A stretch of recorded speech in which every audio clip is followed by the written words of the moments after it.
What's up? What's happening, folks? Welcome back to the channel Sports, Life, Politics TV. Today is January 3rd. I'm Samuel Koppel, and I'm here for the news.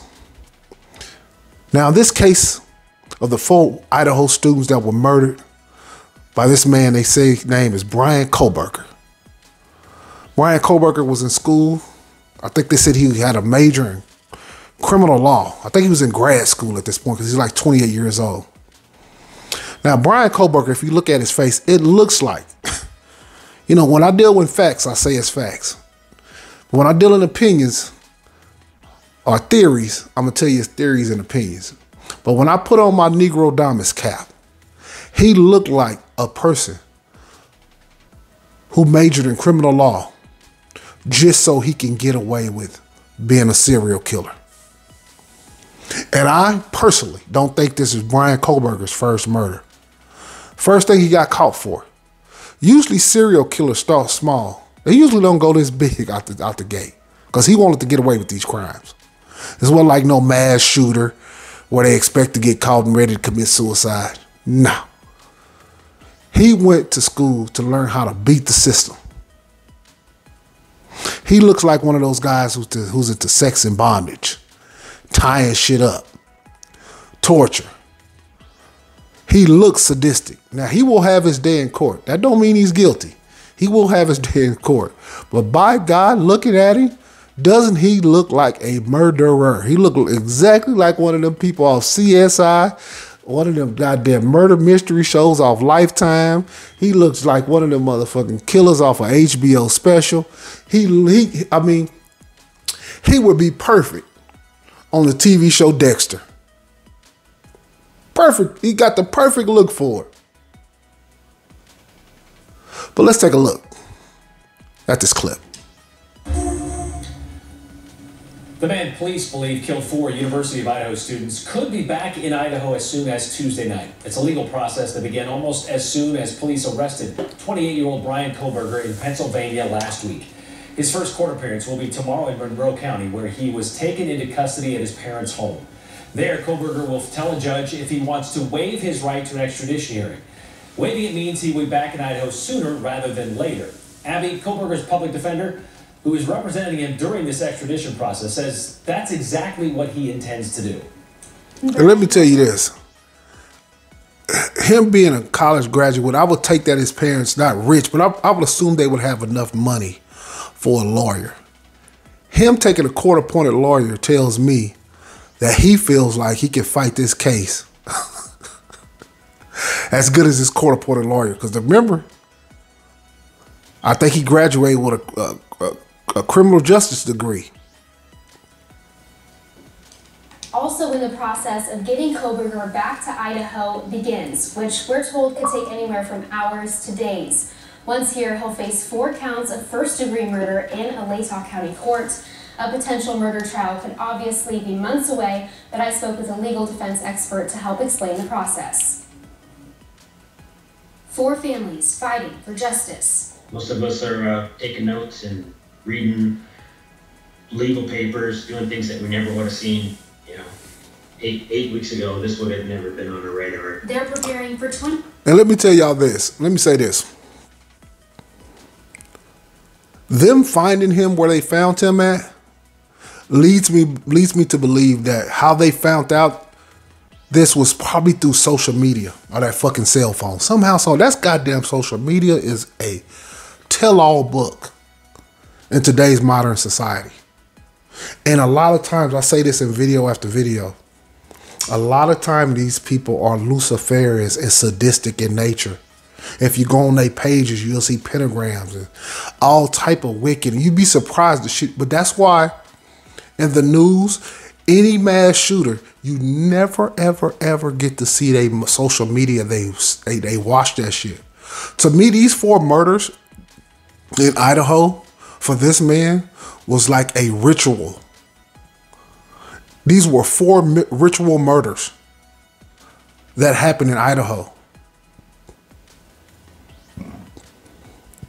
And like I said before, he plans on getting away with this. And we know murder is one of the hardest cases to prove in court. So I can't wait to hear what evidence they had on him? Was it DNA? Was it social media? Was it somebody anonymous tip? I can't wait to hear it. 28-year-old Bryan Kohberger's possible trial. Kohberger is accused of murdering Steve Gonzalez's daughter Kaylee and 3 other University of Idaho students, all stabbed to death in a house near campus on November 13th. Whoever this person that was responsible for this, I want him to be sick of seeing us and sick of knowing that these people won't let it go. Police arrested Kohberger, a Washington State University criminology student, just last Friday in Pennsylvania. His public defender says Kohberger will waive Tuesday's extradition hearing, which means Kohberger could be back in Idaho to face charges as soon as Tuesday night. He believes. And let me say this too. He also, what made him go in that particular house? He had to know some of them people in that house. He had to. He had to have been friends with somebody in that house. Because he was 28. They were younger than him. Way younger. Even though he was still in school, in grad school. But shit, he was 28. Them kids was like 19, 18, 19. Usually those two type of group of people really don't hang together unless it's family members. So what made him go in there and want to kill those people? That's why I say it was ritualistic in nature. And by the way, I'm going to go back to this video. But by the way, I made 2 videos on this too. See 4 Idaho states found dead. That was the first video I think I did. And then I did 4 Idaho students killed.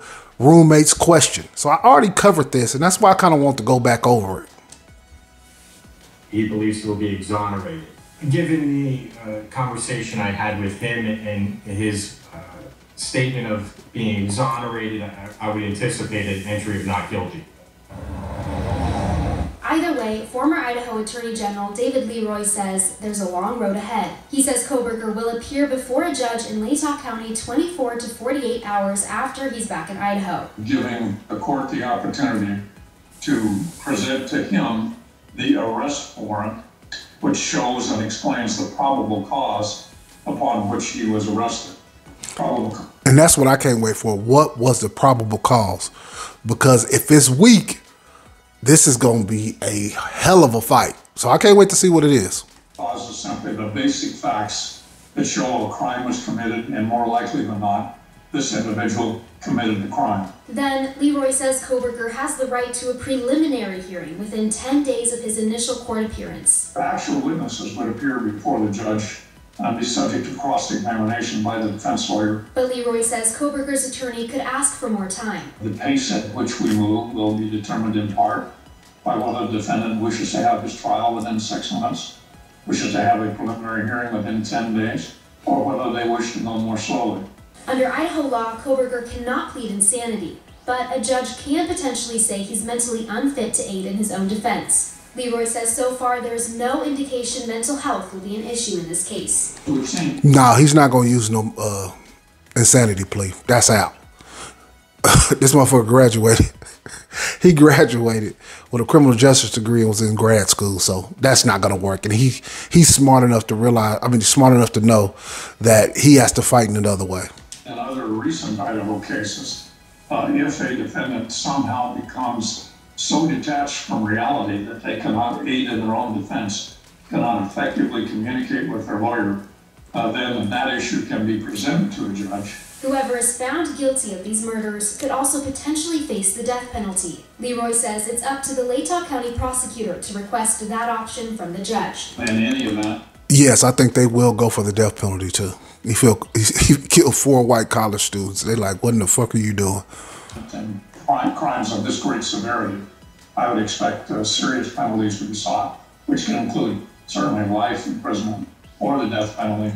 As for the 4 families who want justice, Steve says he's hopeful. Somebody who did this crime might think that they're that smart and that clever, but it's going to be proven to that person how many mistakes were made. Why police believe Kohberger is the man responsible, his connection to the victims, his motive, won't be known until a judge unseals the probable cause affidavit, which Leroy says could happen immediately after Kohberger's appearance in court. But if that doesn't happen, he said we should know the basic facts within the next week to 10 days. So hopefully, Brian, we won't have to wait too long. And as you said, of course, this all hinges on whether Kohberger waives that extradition hearing tomorrow and pleading not guilty like his public defender expects when he gets back to Idaho. Thank you very much, Abby.